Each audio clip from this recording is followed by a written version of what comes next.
Hello and welcome to the Pretty Good Gaming Podcast, episode number 37. I'm your host, Jake Kulkowski, and joining me today is Mr. Gareth Evans. Hello, everybody. And Mr. Liam McKelvey. Hello. Okay, we're going to be talking about various plethora of topics today. We're going to be talking about BlizzCon and the news that followed. There was quite a lot of things that happened at BlizzCon, and also the Xbox One X launched today at the time of recording. So we want to talk a little bit about that, as well as an interview that Phil Spencer did regarding the future of Xbox. So Xbox today and Xbox tomorrow. We've also got the 30-second throwdown this week, courtesy of Gaz, fact of the week, and we didn't have any Patreon questions, so I asked you for some, and you've sent a shitload. So a shitload of Patreon questions. Let's get straight in to the first topic. It happened this weekend, BlizzCon. Yeah. And what that is the yearly conference held by Blizzard, who are a huge company now, Activision Blizzard actually, and they just sort of reel off some news for all of their multitude of games. They've got loads. They own World of Warcraft, StarCraft, Hearthstone. How do you pronounce that? Hearthstone, yeah. Hearthstone, yeah. You did right. You did a good job Hearthstone, there. Well yeah. done. Thank you very much. Heroes of the Storm and that other one, Overwatch. You know that one? Overwatch, what's that one? I've not heard. Yeah, I don't know. Lucy said something about it yesterday. Oh, right. So loads of news this year, and I guess we'll talk about the big one last, Liam. But I mean, Liam, you looked into this more than everybody else. Did. What stood out to you? Straight away, it's StarCraft 2 going free to play, isn't it? I guess it's Yeah. like Yeah. big. It's been out for what, like A long time now, 5, that's- 6, 7 yeah, years. 5, 6 years. Yeah. And it's going free to play. Get the entire first campaign for free. Mm-hmm. If you own the first campaign, you Yeah. get the second campaign for free. That's for the Zerg The Zerg campaign, one, Hearts of the Swarm. Yeah. And I think it's a good move on Blizzard's part. I mean, the game has been sort of flagging a bit lately in the multiplayer rankings. Can I ask a question? Okay, Yeah. so knowing nothing about StarCraft Okay. 2, how much was it? Was it a subscription? It was- What kind of payment? It was completely free to play after you bought it. Right, that's very And no subscription. Yeah. informative, that, Jake. Thank you very much. About 40 quid when it came It out. was Yeah. like just a one-off. Yeah. It was like $39.99 when it came Yeah. out, followed by 2 big expansion packs. And that which whole were thing also is free to play now. Only the first game, so the base game is free to play, I see. and if you already own the base game, you get the first expansion Yeah. pack. This for isn't a free. game that requires expansions to be good, though. The first game did huge, Yeah. really popular. One of the most played RTS games going, has one of the most strong and thriving community-based competitions, esports. It was massive. Like Yeah. South Korea, absolutely destroy on that game, and it's got a huge lifespan. And when the second game came out, people were still playing Brood War, which is the previous installment of the game. So yeah, it's got legs, and I guess for some reason or another, maybe it's because of Battlegrounds, or maybe it's because of all sorts of other games, even Heroes of the Storm, it kind of started dwindling a little bit. So they've given you that for free. I bought StarCraft 2 when it came out for 40 quid, and I spent hundreds of hours on that game. Wow, really? So by all means, this isn't like a little little trial game, and it's to try and get you to buy the expansion. You could play this game for hours and hours, and it's a great bit of news that. In terms of like strategy games, it's probably the most skill based. There's nothing that's down to chance. Some games like even let's say Call of Duty, for example, that's easy low hanging fruit. Sometimes you could be a really good player and someone will spawn behind you and kill you, right? Mm-hmm. None of that happens on StarCraft. Yeah. It's a strategy game, and it's all down to your skill. So whenever you die, it's just because you're not good enough. Got a huge competitive thing, and I don't know, like RTS games. What have they been up to lately? Like. Sort of dying off a little bit, I guess. What's the last proper RTS? Like there was that Dawn of War. That's supposed to be a little bit different, though, right? Yeah, it got criticised for being more like a MOBA than an actual RTS. Halo Wars 2? Halo Wars 2, yeah, it was alright, but it was like really basic, not a lot of strategy involved. You could just throw your units in that game and get through any encounter. Yeah. There wasn't a lot of strategy to it. Guys, you played like what's that game called? Like Steel Division, is it? Yeah, Steel Division I played. Like even that isn't like proper real-time strategy, because you can pause it to strategize and things like that. That was the single-player campaign, although I feel like the game itself was geared around the multiplayer aspect and the competitive side, which you won't be able to pause. During. And that was my criticisms about it as a primarily a single-player kind of person. I don't really want to get involved in competitions and go online and get my arse panned and get told that you're going to do horrible things to my parents. by 12-year-old kids. Although, I mean, maybe I'm prejudging there. It's a strategy game. It's probably full of less COD kids. Yeah, exactly. Probably a little bit maybe more. I've jumped the gun there a little bit. But yeah, it's just not my thing, is what I'm saying. And Steel Division, because it was geared around that competitive side and the esports, the way that I see it anyway, because the single player campaign was lacking a lot in my eyes. So I didn't really find a lot of enjoyment out of it because it was so lacking in the first single player. Based on that information, I guess this game probably wouldn't be for you either. It's got a campaign. Yeah, it's got a campaign. It kind of ends up feeling like a bit of a tutorial for online, though. You get that a lot of these games. That's exactly what Steel It feels like Division it's just gearing you up for online. And the online nature of StarCraft is very similar to how Overwatch is. It's got leagues, it's got bronze, silver, gold, blah blah blah blah. So I mean, if you're interested in RTS games, StarCraft 2 free to play now. If you are serious about RTS games, especially modern ones, you will already know about this game at least. But yeah, so that was some pretty good information, and it's a great free gift to everybody involved there. That seemed to catch a lot of people's attention. That's good because it'll rejuvenate the online scene as well. I mean, if the game figures are flagging, then that's one way to keep people playing who might not be able to find games as often as they used to.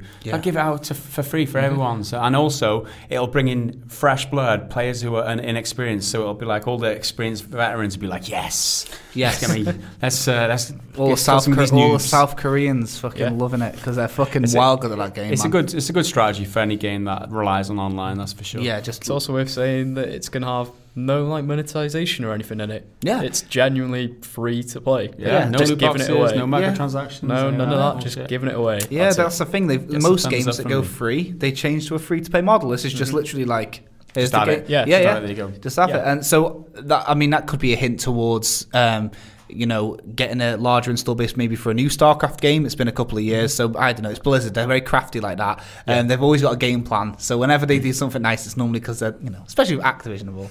Anyway, so that's that. Let's not add too much negativity to that great decision. StarCraft 2 is free to play. Let's get this Overwatch news out of the way, because there was some quite big Overwatch news, right? They added a new hero? Yeah. Moira? New healer called Moira. Right. I don't play the game, but people are very excited about. Our resident Overwatch expert, Moira. Lucy, says it is very exciting. She would talk about it yesterday. It's like BlizzCon was just Overwatch con for her, I think. She loved hearing that. There was a new short, which is a thing you watched last one, didn't you? Like the animated short. Yeah. A new one of them. They're always good. They're well animated, aren't they? Blizzard. They're pretty cool. It's a great way to promote your game, that's for sure. Get people invested in the characters and know about the backstories and stuff like that. That's it. Well, this new character, Moira, who's a playable character, who's available on the test server right now. She was exciting for Overwatch fans because she gave some backstory about another character. People are invested in these stories, and there's also a new map. Liam, can you tell? New map. It's called Blizzard World, and it is as it sounds. It's a theme park map based on Blizzard games. So there's a World of Warcraft area, a StarCraft area. I think there's a Hearthstone area, Heroes of the Storm.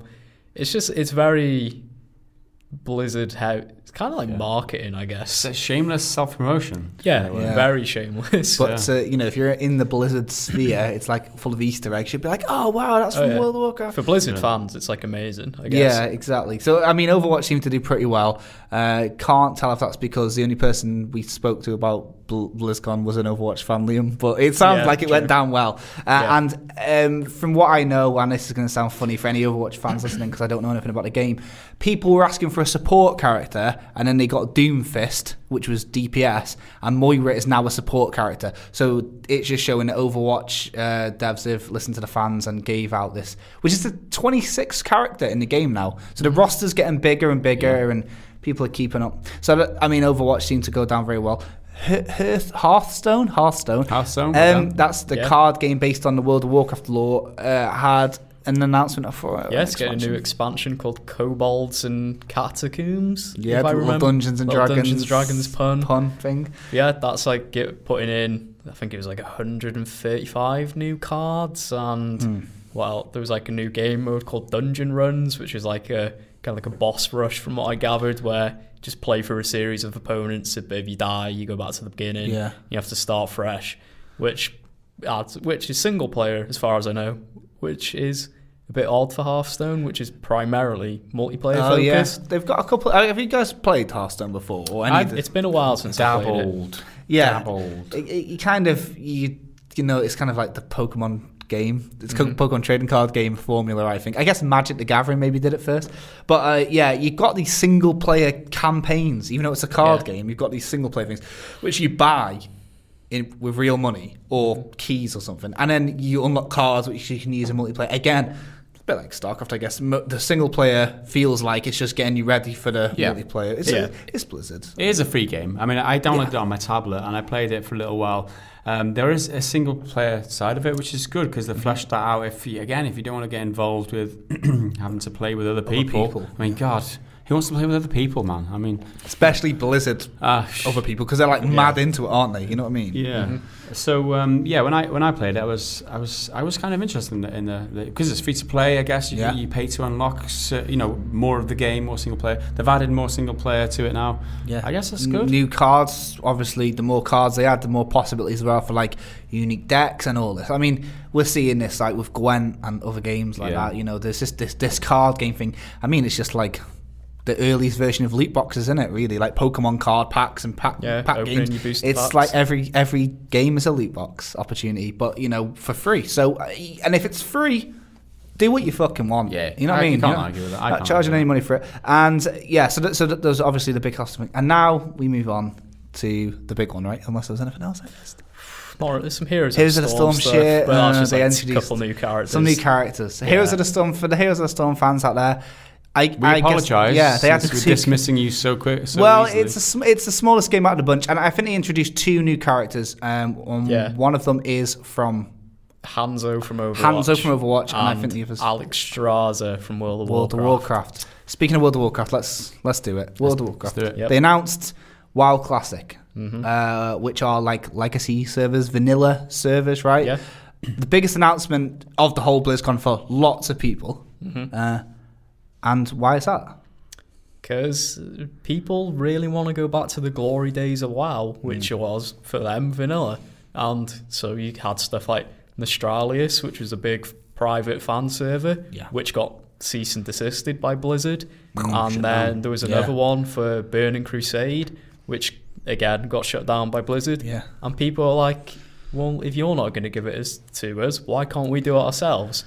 And they kept shutting them down, and now you know why. Lo and behold, like last year there was a plan all along. They did the famous thing last year, like someone asked them at like a Q&A session, why can't we have these servers? And then the guy said, you don't want them. You think you do, but you don't. Yeah. Which is what I say to people when they like a film I don't like. So ultimate dickhead. You think you like this film, but you don't. But what's funny is that guy that said that was the one that came out to make this announcement, and I can't help but think the rest of the Blizzard team were like, listen, you were the dickhead.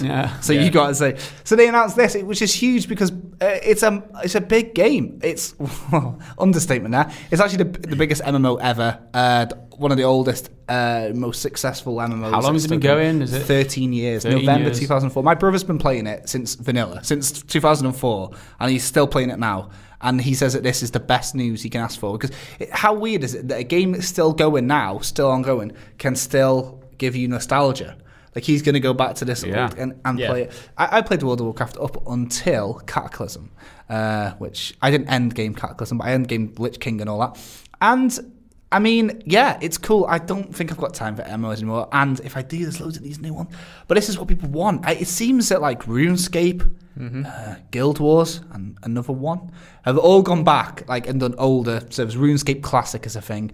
WoW Classic surely is going to get a lot of people playing again because they just want to relive the days 13 years ago. A lot of people in their 30s were 17, 18. Yeah. So does that mean that they're sticking these original servers up? You got to start with the original character, like for a new character, and start from scratch. Everyone has to start from scratch. Yeah, I guess. Sounds like a really good, it's a really good proposition, for someone who wants to just jump into World of Warcraft, but is a bit put off by the fact that they're jumping into a world where everyone else has been playing it for maybe 13 years, possibly 10 years, for 13 years. It's like, well, I don't want to compete with them.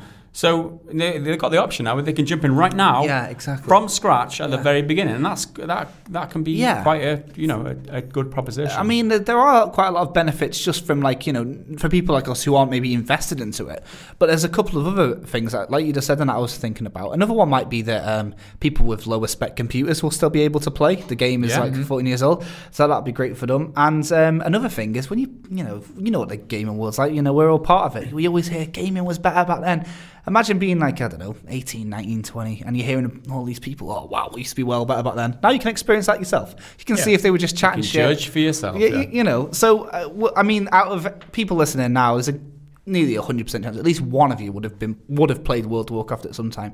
So I'm trying to figure out what the community at large are thinking about this. I've only seen Reddit who are hyped, and my brother who was texting me as it happened, you need to cover this on the channel. hey. But we are, so thanks, Dan. But yeah, it's huge news, and even I was like, damn, that is cool news, and I'm not invested in the game. Well, I mean, you guys think good, giving them what they want, fan service, or? Yeah, I think it's good, yeah. It's no way it can be bad. It definitely is. I mean, we covered the fact that the Astralis thing, didn't we? And we were like, so why are you shutting this down? Don't be shitty. This is what people wanted.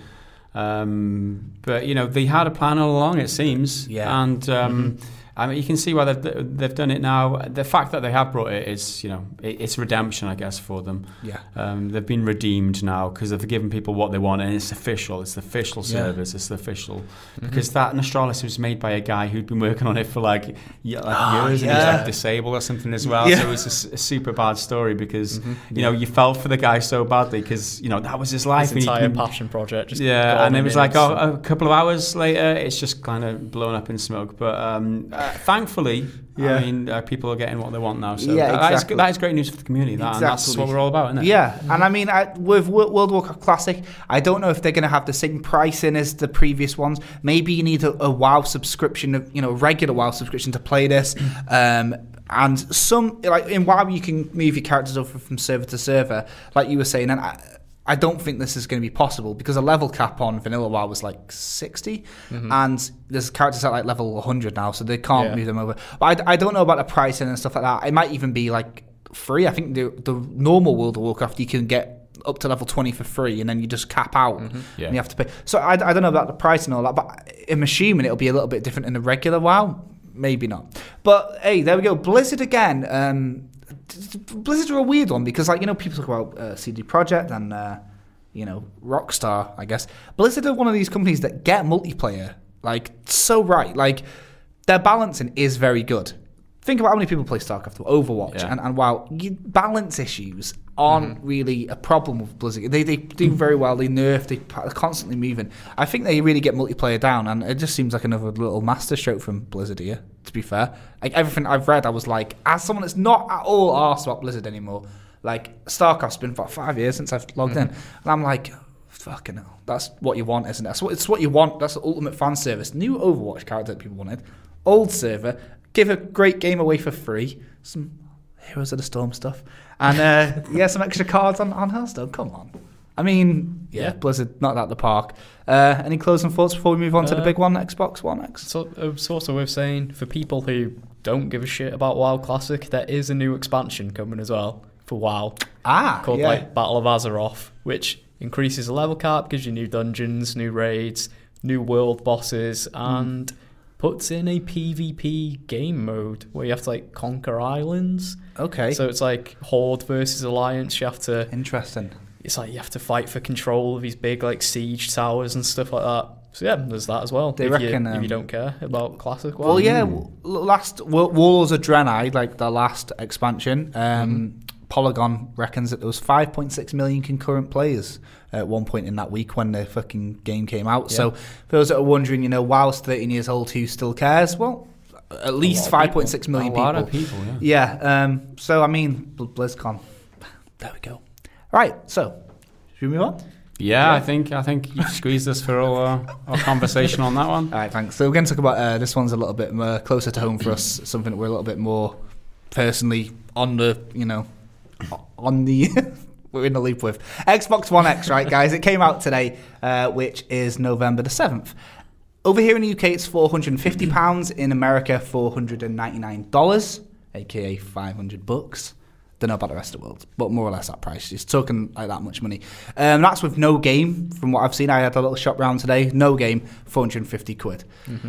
I mean, the most powerful console in the world. True 4K gaming, 40% more powerful than any other console. 6 fucking teraflops. Here it is. We're finally here. We've come a long, long way since Project Scorpio. Since I started here at Pretty Good Gaming, it's been one of the stories that have been creeping up in the news. Digital Foundry here, there, and everywhere. Scorpio this, Phil Spencer that, and now we're here. Has anyone cracked and bought it?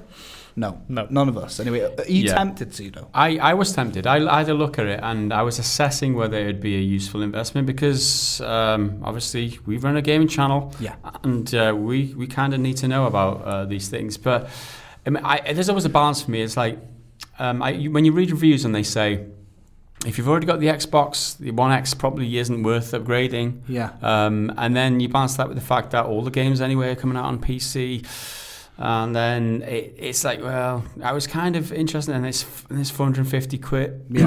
And then, like, what games do you play? I guess Assassin's Creed is a decent one because that's the best version of that game. But what else? It's like, what are we expecting? I'm thinking, well, we've got State of Decay 2 coming up. But it's on PC. And that's on PC, and that's it. I'm like, this for that much investment, I'd expect a lot more value for money. And for something that I don't have a 4K screen in the office, I'd have to take it home to get the most use out of it and play it on my 4K TV at home. What's the point of that then? What's the point of having a 4K unit in the office to be able to review? If I've got to take it home to make the best use out of it, didn't make sense. Excuse me, didn't make sense for us. So no, there's a lot of variables, isn't there, to get the most out of the One X? Like you're saying, you're going to need a 4K telly as well if you don't have one of them. And then obviously you got to buy all your games separate because it doesn't come bundled with any.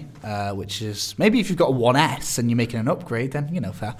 But then we were talking about the size of 4K games, and they're fucking huge. So there's that. I mean, Liam, you told me in the office that you might have been tempted if they'd done this and that. What did you say? If they had a bundle with a few games thrown in, for like, say, I don't know, £500, you get a game or two with it, I would have been tempted by that because I've got an original Xbox One X and it's aging. It's massive as well. It takes up far too much space on the telly stand, and I've got a 4K telly at home, so I could use it to its full potential. But just the fact that it's on its own, there's no bundle, really puts me off. Well, you said that you found a great deal for the Xbox One S with X, and that was fucking... So bear in mind, before you tell them, let's just remind you guys again, £450 the One X was, right? What did you see? What deal did you see? So Microsoft, as part of that, they're doing some like deal on hardware on their store here in the UK, and for $239.99 you could get an Xbox One S with 1TB hard drive, Assassin's Creed Origins, Rainbow Six Siege, Forza Motorsport 7 and COD World War 2 for $239.99. That is a great deal. And when you take into account all the like retail price of those games, you're getting the console for like £100 at that point. That is fucking silly. And then the One X with those games would be about 650 quid or something like that, and you're like, oh my god. Like I was making jokes about this earlier in the year about people getting a 1S and 1X confused, but can you imagine like getting that? You wouldn't be disappointed with all that stuff, would you? No. I mean, especially if you haven't got a 4K TV. Exactly. I mean, it seems like a bit of a, well, that's an understatement. It's like a luxury item, this, isn't it? It really is. It's for the very, very hardcore gamers out there, I guess. But the ones that don't want a PC, which has been a bit of a very weird Venn diagram. And that's the problem. I think that's so niche a unit. Like the people for people who've got enough money to spend that much on a console, who are invested that much in a console, who, like I said, don't want to buy a PC. I feel like that is just such a small demographic, a small amount of people. They've just chiseled off so many different other categories of people, and they're left with this many people. Like, how will this console even succeed? I can't see it happening. The only thing that it has, because like I've got a gaming PC, right, and the only inconvenience it causes me is I've got to go upstairs to play it, right. I don't want to set my PC up in my front room. I've got a kid and a dog running around. First world problems, man. Exactly, right. All up all those stairs. That's what I mean. 2 floors, May I add? So I've got 2 floors to play it, and like I'm saying, so in case Ellie or Sean, like my girlfriend or the kid or the dog, whatever, if any of them need me, they're gonna have to come upstairs. I got my headphones on and all that. So maybe I want to play 4K downstairs in the front room where I can keep an eye on all the shit going on around me. You know what I mean? Oh, I need a drink. All that. And I want to play Assassin's Creed Origins. Maybe then I would buy it. But to me, it's still not going to run as smoothly as a PC anyway. So I'd rather save myself 200 quid than just get a 1S with all these games. Do you know what I mean? And then I'm thinking, if I really want the full experience, I just go upstairs and play it on the PC. So, I mean, that's where it almost gets me. But then I snap out of it and I'm like, fuck, it's just still... It seems like you would want it. If you had a choice, would you want it? Yeah, I'd want it. But are you going to use it that much? Is it worth the price? They are 2 other questions that end up being, it's not really worth it. Exactly. So, that being said, the One X is out today. However... Phil Spencer's still talking in interviews about the future. So even though, some people when a game comes out or when a console comes out, it's all they'll be talking about. Phil Spencer will just be talking about the One X exclusively, But no, he had an interview with Bloomberg recently and he was speaking about the future of Xbox. And it seems to be taking an interesting turn. And one thing I realised is that the Xbox One X is nowhere in the plan. So as far as they're concerned, it doesn't really matter. If you read this interview and take it verbatim. So let me tell you what I'm on about. He spoke with Bloomberg about how the Xbox is planning to ramp up its in-house development efforts. So first of all, more first-party studios. This is Xbox, who I know them as the guys that cancel all the fucking games and shut down the studios. That's my bias in my head about Xbox. They keep fucking cancelling games. So he acknowledged in the interview some shortcomings, and this is what he said. Our ability to go and create content has been one of our strengths. We haven't always invested at the same level, and we've gone through some ups and downs in investment. And then obviously, like, what he means by that is they shut down like at least 2 first-party studios. I know Press Play from Denmark, and of course, the Jake favourites, Lionhead, who made the Fable games, one of the biggest first-party franchises. Do you think this is what they need? Like, more first-party studios making games for them, so they could do a bit of a Sony at Games Week with all these fucking... You want us to answer that question, Jake? Yeah. Say it with a serious face. Of course they fucking need it. That's exactly what they need. They need more investment. Should have just said no. They need more games developers. They need more exclusive games. Yeah. We've been saying it for years. I mean, he came to, was it E3? He said, games. But if you drilled down, like there was a lot of games there, but they weren't exclusives. They weren't. I mean, they weren't. Even if they weren't new games. Even if you include the ones that are only out on Xbox and PC, even if you include the PC in that as an exclusive, you still didn't have many. You had Cuphead, Sea of Thieves, and this and all that. So obviously, it's like they finally fucking realised. Hang on a minute. Well, I don't know. I mean, he's implying this in an interview, and it's not like nobody's like picking up. I mean, you'd have thought that if that's what the plan was, he'd be like, we're investing, he'd be shouting it from the rooftops, we're investing in loads, in future, don't worry. But he's like, this is a shady little interview he's done with Bloomberg that nobody's talking about. It's a bit like, nobody's... We've gone through some ups and downs, like... Do you mean was one of his downs cancelling every fucking game that came out this year and shutting down Lionhead? I don't know. I think that they clearly need to sort this shit out. One thing that I haven't got a quote for here, but I read earlier, was that they're thinking of bringing more first-party titles to other consoles. So what I mean is, like, how Minecraft was like Xbox and PC, and now you can play it on the Switch and the fucking Apple Watch and the microwave and all that. They're thinking of doing that with more first-party titles. So the exclusives that they do have, they're sharing. And why do you guys think that is? Is it because of the software? Is it a lack of... I mean, my theory is because they don't have the install base to make enough profit from the software that they've got. I mean, you look at the potential customers. If you're going to put a game on PS4 and the Switch, you open yourself up to another tens of millions of people with them consoles. So it makes sense if they want to, if they're developing software and they want to profit from that. They can't just limit their potential customers to the people who own the Xbox One X and Xbox One. So that's like 32 million by now or something install base. I mean, you're looking at almost 100 million if you add in the Xbox, the PlayStation 4, and then the Switch, because that's going pretty well too. So. I see what you said. Like Liam said earlier, like it's Microsoft as a software company as a hardware company, and they realise that maybe their money is like in. It seems to be part of. Yeah, so it seems to be like this thing with Phil Spencer saying bringing more of their first-party titles to other platforms. The CEO of Microsoft, I can't remember his name, but he's got this like Aaron Greenberg. It's like Satya Nadal, something like that. Oh, yeah. I know him, yeah. And he's got like this grand vision for Microsoft as a software company, and he wants customers to have the choice of Microsoft products no matter what platform they're on. Yeah.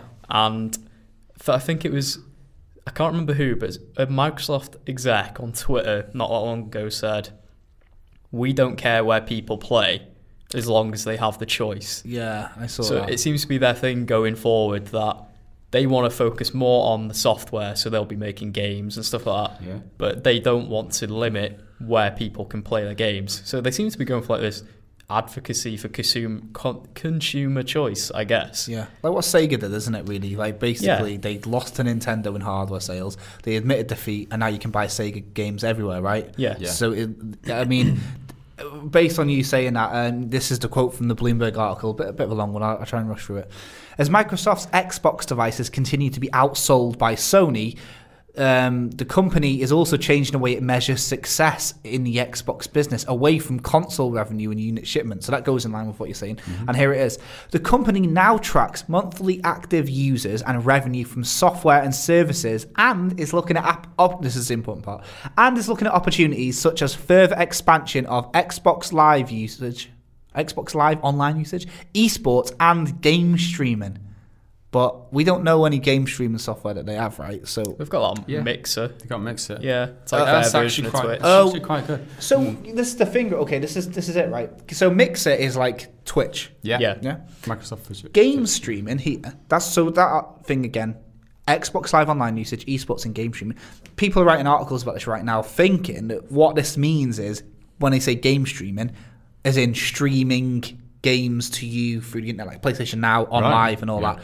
But when you read it, when I read it to you guys, you perceived people streaming games like Mixer, which is something they've already got. Yeah.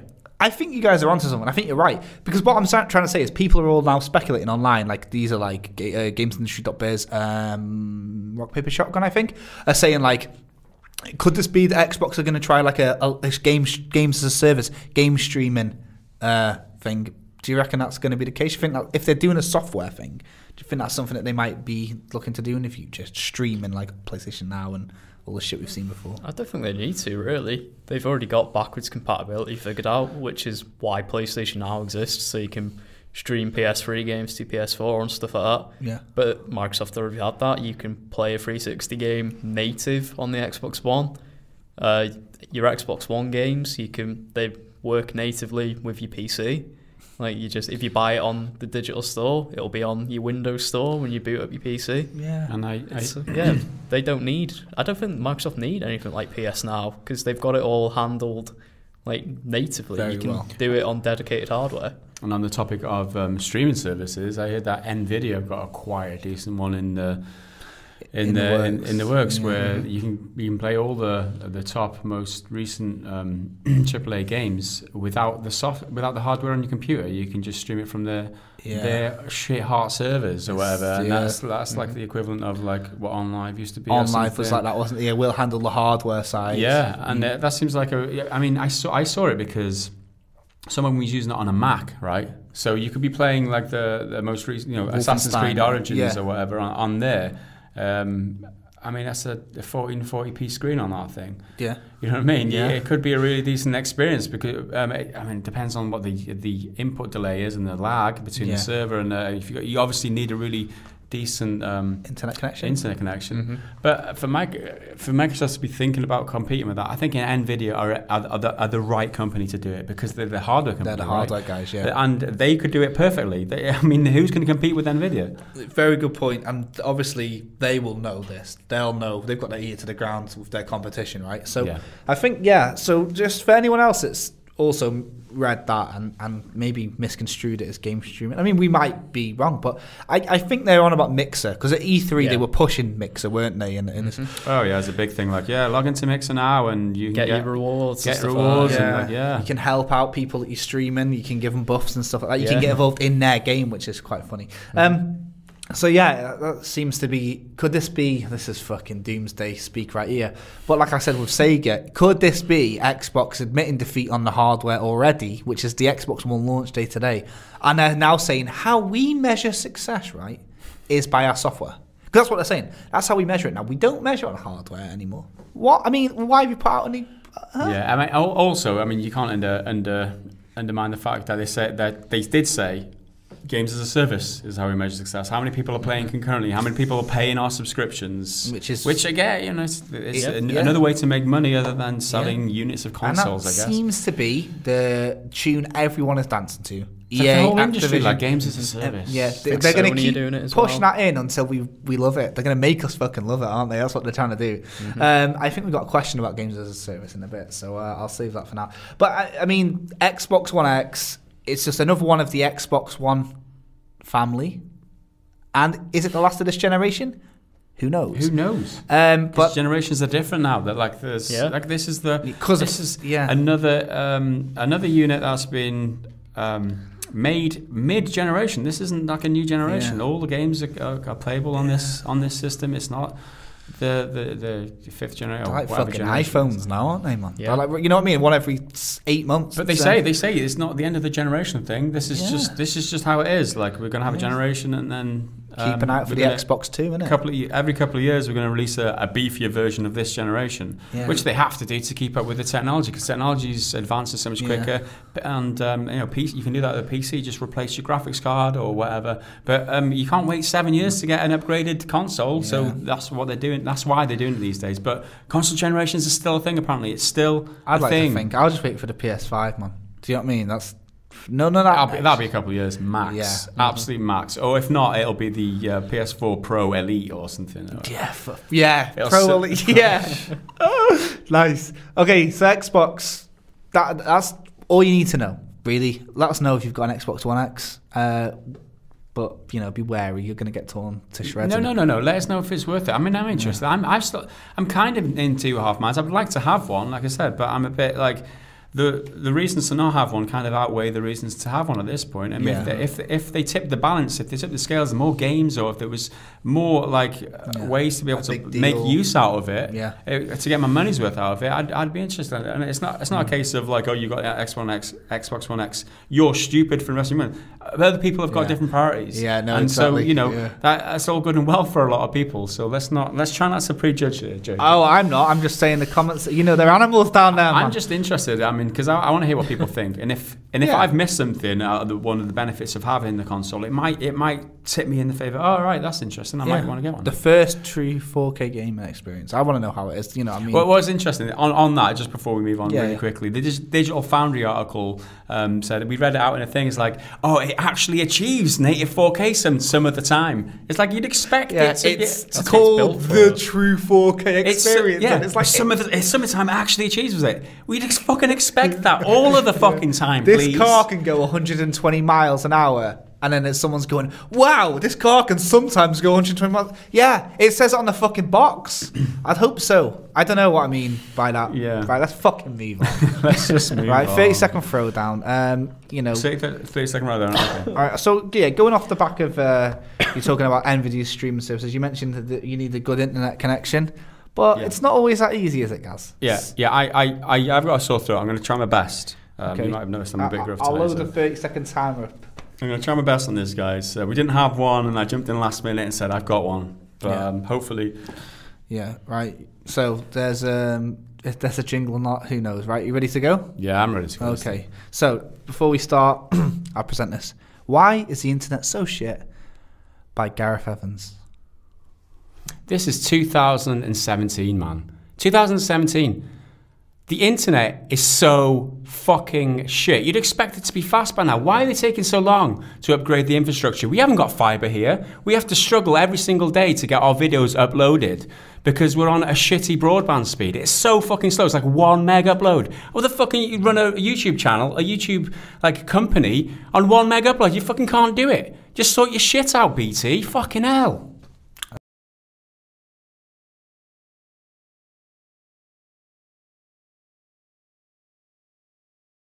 That's 30 seconds bob on, so kudos to you.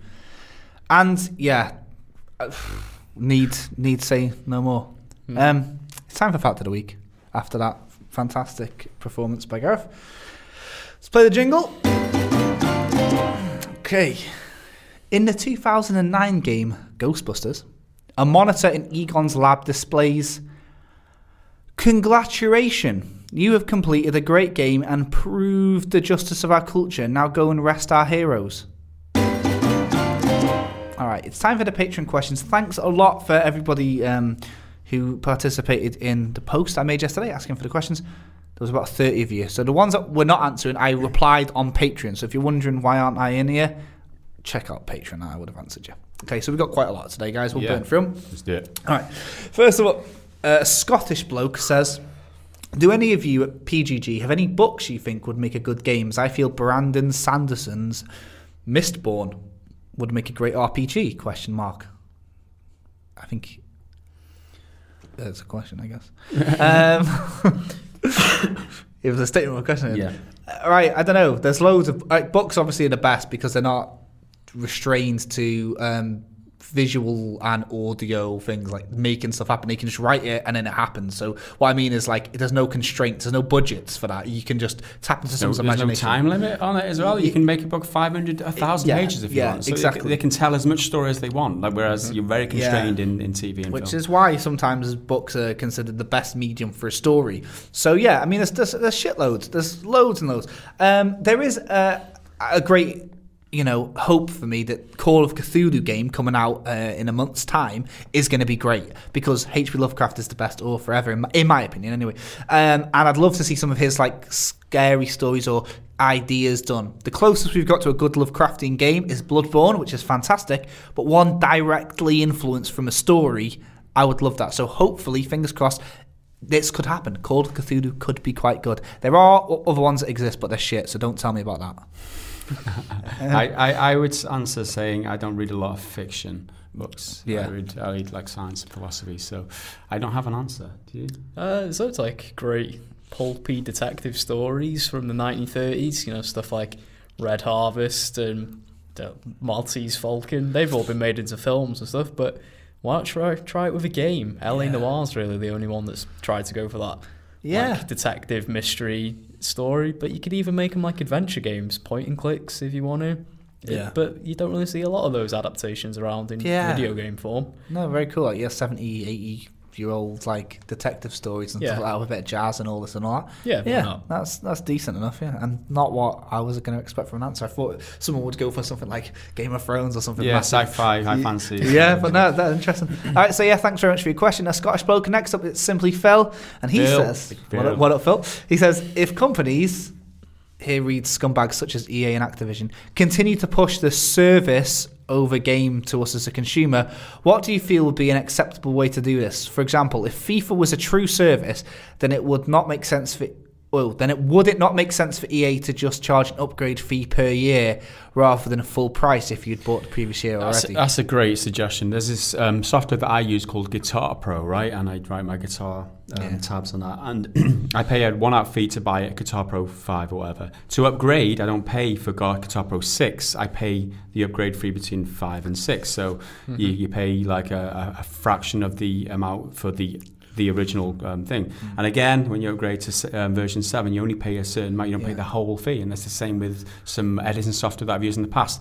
That's a great suggestion. I mean, since the games are so fucking similar anyway. FIFA, fucking similar to previous years. It's just the mechanics are exactly the fucking same. What have they changed? They've added a little bit of fucking story. Just charge the old players in as well. They're just cash cow. It's just a fucking cash cow. But it makes us too much money, Phil. That's the problem. They're not gonna do it when people are willing to pay for that much. For a new iteration of the game. So it's fucking more for us. It's a great answer. I think, adding like a DLC price on top of it, 15 quid for the upgrade. But at any time, you can just jump in at full price if you don't own the previous games. Or just do a full-on service like Netflix. Charge no one anything. And you just charge 8 quid a month, 9 quid a month for it, whatever. Like how MMORPGs, that's a game as a service model. It's been around for fucking 20 years, and that's working great. So if you want to go with full in, just do shit like that. I don't know. It's just don't fucking do it, really. Yeah. Just stop buying FIFA, guys. Honestly, just stop buying FIFA. So thanks, Phil, for your question. Next up, Mounty Man. And he says, this may have been asked before, but just in a different way. But if it hasn't, here it is. Can you remember the game that you were most hyped for before it released, and it completely lived up to your expectations? Then, I'll change this for or if you want. On the flip side, what game were you most hyped for that just completely fell flat and wish you almost instantly never bought it? And why is it No Man's Sky? I added that part in. But yeah, so I guess we could just do either or. Like, can you remember getting so excited for a game, buying it, and being like, yes, this is the game I wanted? Because I can, and it's Divinity Original Sin 2. This is a controversial one. Evil Within 1. Like, I was hyped for that game. I was like, old school survival horror, yes. Yeah. And that's exactly what I got. I got old school survival horror. Yeah. But then on the flip side, a game I was hyped for that completely bombed was Resident Evil 6. Because I'm a big Resident Evil fan. I was like, can't wait for this game. It looks like really ambitious. 3 different campaigns and all that. When I played it, I was like, well, this is trash, isn't it? Controls were shit. The kind of story was bad. The rest is history, Yeah. Yeah. And it's just like, well, so survival horror games, apparently, the big ones for me. Yeah, I would have to say Rome Total War. It was a long time ago. The original Rome Total War, that lived up to all expectations. Oh, that's a good stuff. Yeah, fuck. That's a game that I played the fuck out of. Nice. And then it was a long time ago now, but you forget about these. Rome Total War is a long time ago. Yeah, I don't think any fucking Total War fan forgot about Rome. Fucking hell. Every time we talk about Warhammer, someone's like, it's not as good as Rome. Yeah. So we know. Great question. That's nice. It's nice to tap into some positive thoughts in the questions rather than just like, So nice one. Matthew John Jenkins has asked a 2-part question, but I rudely neglected him last week. Well, that ghosted. So we'll answer them both. Okay, number 1. If there was a zombie apocalypse, what game character would you not want to turn into a zombie? For me, it'd be someone tough like Kratos, because if he turned into a zombie, he could still use his abilities and there'd be no chance. It'd be like Nemesis or Tyrant with God mode. Okay. A character from a game. Oh, God. Fuck. Solid Snake. You'd never see him coming. He'd be a zombie, he'd sneak up on you and he'd just bite you. You'd never see him. It's a solid answer, that. It's a solid answer. He's done it. I don't know, man. I don't know any game character that I would not like to be turned into a zombie, because they'd be brain dead, so they'd be stupid, wouldn't they? I don't know. But if they kept all their abilities... opening a bag of worms there, aren't you? Like that. A bag of bullshit. Fucking hell. I don't know. I genuinely don't know. That's, like I said, a solid answer. That's because he'd stealth up on you, wouldn't he? And then your brains would be gone before you could say... Before you knew what happened, you'd be gone. So that was part 1 of Matthew John Jenkins' saga. Question 2 is, what game characters, items, and weapons would you want to help you in a zombie apocalypse? Oh, it's sticking with the zombie theme. For me, it would be Solid Snake, Raziel from Legacy of Kain, Agent 47 from Hitman, and Doom Guy from Doom. I would take the Crisis Nano suit and have plenty of ink ribbons and a portable typewriter to save. I'd have the Nano Forge rifle from Red Faction Guerrilla and a portal gun. P.S. Sorry, I didn't realise the question was that. P.S. Poor effort with your Halloween costume last podcast, Gareth, a bin bag. Ha ha ha. I could have had it. That was the point, though. I mean, I think you completely missed the point. That was the point. Mike was in a box. I was then offended. Like you were in a sheet. The fuck? The fuck did you just say to me? Poor effort. Yeah, exactly. Yeah. It was a poor effort. I'd be more confused if someone was impressed. Yeah. Like you were impressed with them two guys. That's a good point. Like you're impressed with Mike's fucking box and the sheet. I was actually dead. So what game characters would I want to help me in a zombie apocalypse? I don't know. Frank West, Dead Rising. Frank West, Joel from The Last of Us. Obviously, he's used to the zombie thing. I want just a fucking shotgun. Just a fucking shotgun. Give me the Infinity Gauntlet from Marvel. You can literally rewrite reality with it. You could undo a zombie apocalypse. That's kind of cheating. That is cheating. That is very cheating. But you'd never have to worry about anything again. Yeah, I wouldn't. I think I'd get bored in a zombie apocalypse after 5 days and kill myself. So I wouldn't. You don't really need anyone for 5 days. I just drive around, having a look around, and I'd be like, this is shit. Then I'd die. This is the real life. You're throwing yourself into a physical game, okay? Zombie Apocalypse is the games that you play, right? Yeah. So, I'm in a game. This is shit. Can I have my money back? Can I take it back to the shop? No, because it's fucking real. All right, okay, you got a good point there. You'd have to pick up some like fucking martial arts fucking character, wouldn't you? Just doing all flips and shit. You know, I don't know, some of a samurai. So Ricky Maru from Tenchu, get the Tenchu. You get a ninja because they're good at stealth, they're good at killing, and they're respectful. Okay. So, thanks very much for your double questions there, Matthew John Jenkins, and sorry for ignoring you last week. Next up, Don't Step on That says, pretty good gaming is forced into a battlegrounds/battle royale situation. Who wins? My bet is on Liam. That motherfucker looks crafty. Well, it's funny you say that, because whenever we play Battlegrounds, Liam's always the lone wolf. Liam goes first. He's always right in there, following his own You're looking at a house, and we're like, there's guys in the house, and Liam's in the house. And then Liam's already knocking on the door, kicking the door in. So if it was a single player, then my money would be on Liam. Yeah. Liam's got his fucking plan. He's got his plan before we've even thought about a plan. Yeah. And if it was, teams, it'd be good. Be interesting. Yeah, I don't know. Teams. I don't think I can run very fast, so I don't think I'd win. Don't know, guys. You played a bit of fucking what's it? Laser Quest on the weekend. So I'm gonna go with you. You've got the experience, haven't you? So let's go for Gaz on that.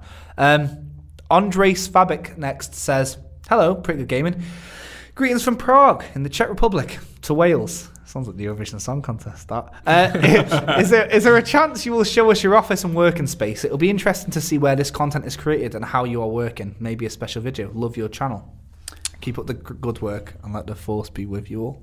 So, sorry, I missed that. I was thinking about Prague. Is there a chance you will show this? Your office, right, behind the scenes. Video, yeah. Yes, it's very much part of the conversation. We need to show people the sweatshop, the new space, because it's really fucking awesome. We've got loads of space, and it's it is awesome.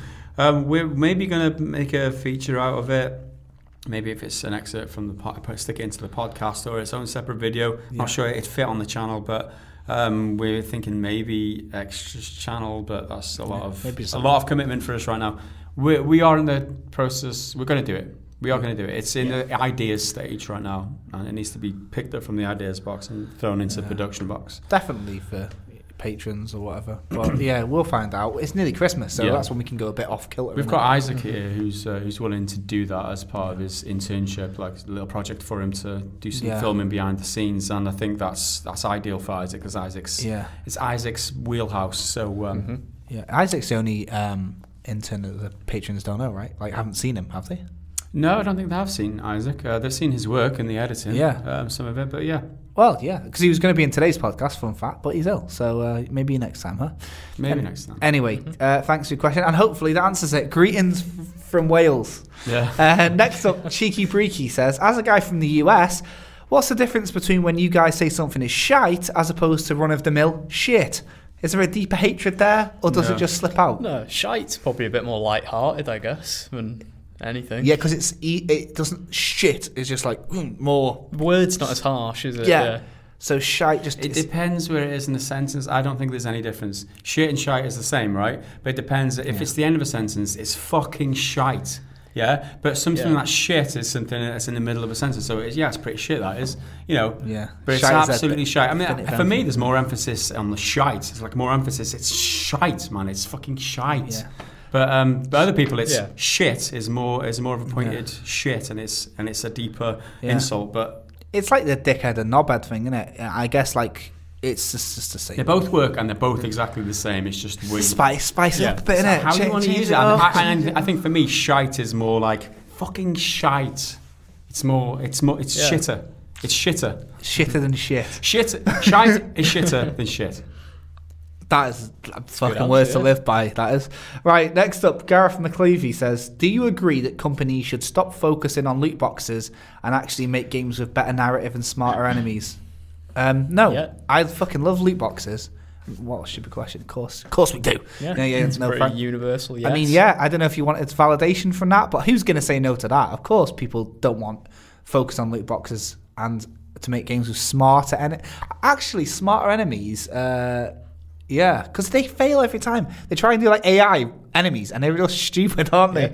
Like, you make them too clever, too AI heavy. I've still not seen AI as smart as. Did you ever play the Fear games? First-person shooter. The AI in that game was really clever. What is the cleverest AI I've ever seen? That's the best I've seen in Fear. I like Half-Life 2's AI. I think that's pretty funny. Yeah, they're pretty decent. But smarter AI. It takes a lot of programming to make an automated like algorithm, which like AI, it's something that outside of the gaming industry, a lot of people are working on AI just in general anyway, like for computers and automation, all that kind of shit.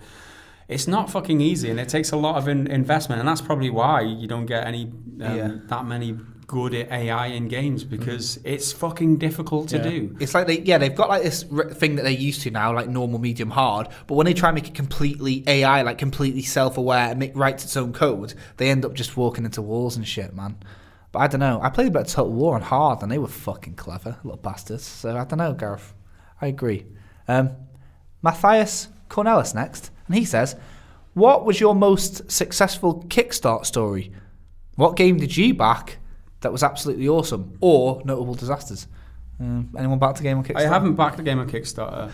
Poor Liam. I already know what he's going to say. Everyone knows the answer already. Have you ever been tempted? What's the closest you've been to backing I tend to just do early access. If this game's playable now, I'll support it and get a version of the game. Kickstarter, it's so far into the future that you're never guaranteed to get any game. So I've always been put off. I don't think I've ever backed anything on Kickstarter, I'll be honest. Yeah, I was going to buy Divinity Original Sin 2, but the Kickstarter had finished, and then it was like just 40 quid back in to get the game, which you could have just bought the game. So, but obviously that went really well. Pillars of Eternity was incredibly successful, and the notable disaster as well. Liam, what are you? Well, disaster is an overstatement, I think, but it's the good life, isn't it? I backed that on Fig to a tune of $70, and not enough people backed it. Yeah. So it's coming back with a Kickstarter though sometime in the early next year, so I'll back it again. I want that to happen. I want that game. Exactly a disaster. You get your money back. Yeah, like, they didn't release. They don't even take anything. Disaster for me is them releasing the game that shit like Mighty No. 9. Or some. There's obvious examples of that. Disappointment then. It's Kickstarter disappointment. It's disappointment. I mean, $1.5 million goal for the good life. I'm interested to see if it comes back with that same goal, or if they magically cut that in half. They have said it'll be smaller because they've got some people who are interested in maybe helping them out with like publishing and that sort of thing. Cool, that's good. Final question of the week, and it is right. This question, by the way, Mark, don't worry, because he made about 5 paragraphs saying about how he's not a dickhead. Basically, he was like, "Guys, I want you to know that I don't mean to sound horrible with this question." So let's just get that clear. It's okay, Mark. Do you think that the casualification of gaming has played a large part in driving the industry towards where it is today in its current state? What he meant, what he said in like loads of paragraphs, but like to cut it short, was he was on about it being like Marvel movies, how they were geek culture once, but now they're more mainstream. Gaming was geek culture once, and now it's like the lads do it, on a night out, they'll go back after a night out and play FIFA. Do you think that is one of the big parts of the industry? I 100% do. I think that's a good observation. The casual gamer. There's so many people who like we're gamers, right? We play games. We think about games. We follow the industry. We're into gaming. We're gamers, right? But there are other types of people who buy a lot of games, like just a yearly Call of Duty, and that's it. That's all they'll do, or a yearly FIFA, and that's it. And that's why their games do so well. It's because the amount of people who are just casual like that, and it's not an insult. They're just casual gamers. They're not proper gamers like us. The sheer amount of them people is so huge that they enable these games to make so much of a profit, and they facilitate the making yearly iterations of these games. So they might only pick up 2 games in a year. And they only pick it up because they have conversations down the pub with the lads or at school. It's like, oh, you got the FIFA, oh, you got to get the FIFA, you got to get the new FIFA. Everyone gets the new FIFA, everyone gets the new card, the same thing. But and that is what throws so much money. That's why it's so lucrative for these games to make yearly iterations. Because none of us have bought FIFA, none of us have bought COD, and we are the hardcore gamers. We are the ones. We're outnumbered now. That's the problem. We're outnumbered. Yeah, I mean it right, and this is going. I'm not going to go into the film industry, but I'm going to talk about every other industry, right? Music and TV. Okay, so like, imagine if for years and years and years, the only people that watch TV were proper into well-written drama. Now, what's the majority of telly? Like the most mainstream telly is like the X Factor soaps and things like that. Mm-hmm. Whenever anything becomes mainstream, I know this sounds so snobby, but it's just the way it's happening. Games is so new that it's only just happening now. But whenever something becomes mainstream, it has to appeal to the masses. That's why most films are blockbusters. Most TV shows are soaps or Saturday night matinees. Most music is the same 4 chords. The only difference with games is that we had a period of history that we can remember where only like the true pioneers of the art were enjoying it. So now it's like our little secret, our exclusive thing is becoming so mainstream, and you just feel super left out. It's no different than people who are like music snobs or film snobs. Soon we will just be considered game snobs. We'll be grumpy old game snobs. In 50 years time, we'll be the same type of people that go, oh, you're not listening to that Killers album, it's shite, like me. Like I come across as a dickhead. But it's just the way that society and stuff like that's working. The thing is the way everything goes when the mainstream get onto it, and you just kind of have to get on with it. There are always going to be great games. There's always going to be great indie games. There's going to be great AAA games. The fuck did I pronounce AAA like that for? AAA. But we're always going to be drowned out. Mike made a great analogy, which is the best thing I've heard about this. If you go to the cinema all the time, you don't have the money to buy the popcorn and all that shit. But if you go once or twice a year, you want to make a big thing about it. It's like that with these casual gamers. If you buy a game every month and all that, you don't want to buy the gold edition, the deluxe edition, because it's 90 quid. But if you buy 2 games a year and it's Assassin's Creed and it's FIFA, you're going to want to spend a 100 quid version because it's a little treat for you. It's a luxury and it's going to last you. And because of that sort of mentality, that is why the gaming industry is becoming like that, because they're bolting on all these extras. And for the people that see it as like a rare luxury, it's a great thing. So, that's my thoughts on it, anyway. And that's kind of what I said in a video recently. Is I think that AAA gaming is becoming more and more compartmentalized away from like the hardcore gamers in the spirit of the mainstream, the people that buy, the casual gamers that buy maybe 1 or 2 games a year, the people that want the deluxe editions and shit like that. That's what the AAA gaming is to me now. It's just, it caters for the mainstream, it's the lowest common denominator. Like everyone's going to like this game because it's got all these features that everyone's liked for the past 10 years, and it's got all these gameplay elements that everyone's liked for the past 10 years. That's why I'm so turned off by AAA games, because they're not for me. They're not for the hardcore gamer who likes a new story. He wants something different every time. I think the difference is with music and shit, by the way, and another thing what makes it a bit more personal for us and gamers in general. It's like I was just on about Ed Sheeran. Yeah, let's say you like Bob Dylan and you like Ed Sheeran. They're 2 different people. A lot of the time, the developers who were making games that were great once are now catering to that. So it's the equivalent of like an artist selling out. All these musical artists that you like are going to a pop sound. So what I'm saying is, it's not like there's new studios coming out of the blue. These are like BioWare and Activision and people that are known for making these games that we liked as like hardcore, people into the scene. All of a sudden they're making this watered down AAA stuff. Yeah. And it's weird to see a company that's so great going downhill. And I think that's what gives people this mentality that gaming is failing or getting shitter, because you're seeing these companies pandering to mainstream. There still is companies out there trying to do the same thing and stick to the art. Like Quantic Dream is my example, David Cage, and he sticks to his vision. Like he doesn't want, he could have made another 3 versions of Heavy Rain if he wanted to, or Beyond Two Souls, but he hasn't. He started again fresh with Detroit Become Human. He's made a whole new engine just for that fucking game, and that's to a great expense of the company. You know, it's cost them loads of money to do that. It's cost him a lot of time to do that, and at the end of it, like, he could have just been churning out games with his current engine, and doing what the Activisions do, doing what the Ubisofts and that do. But he doesn't, and that's, a lot of people say, oh, it's just a David Cage game. He did all this like nonsense, and they criticise him for whatever reason. But this is one of the reasons why I really admire the guy, and I really admire what they're doing with Beyond Two Souls, with Detroit Become Human, and I really like the game as well. So. There's still those companies out there. You just have to find them, and they're a AAA company. Essentially, they're a big company. Exactly. Yeah. They haven't got all the AAA like bullshit around it, but they're a huge company, and they're doing things right. It's like, I think it's our responsibility as gamers, I guess, to not say games are shit now because of the mainstream games. That's like I'm saying, saying telly is shit now because of EastEnders. You've got to look positive and realise, if you really want to support gaming, look for game companies that are doing something different and support them, rather than look at the ones that are doing something shit and not buying them. It'll make everyone's life better. That's it. Thanks very much for your question. That was an awesome question. That was great question. And that wraps up for this week's podcast. Like I say, if you did ask a question yesterday and you didn't answer it, there's a good chance I've replied on Patreon, so go check that. And if you want to get your question featured on next week's podcast, ask away, and we'll be answering them in a week's time. So thanks very much for listening. I've been Jake Kulkowski, and I've been joined by Gareth Evans and Liam McKelvey. We will see you in the next podcast. Bye-bye.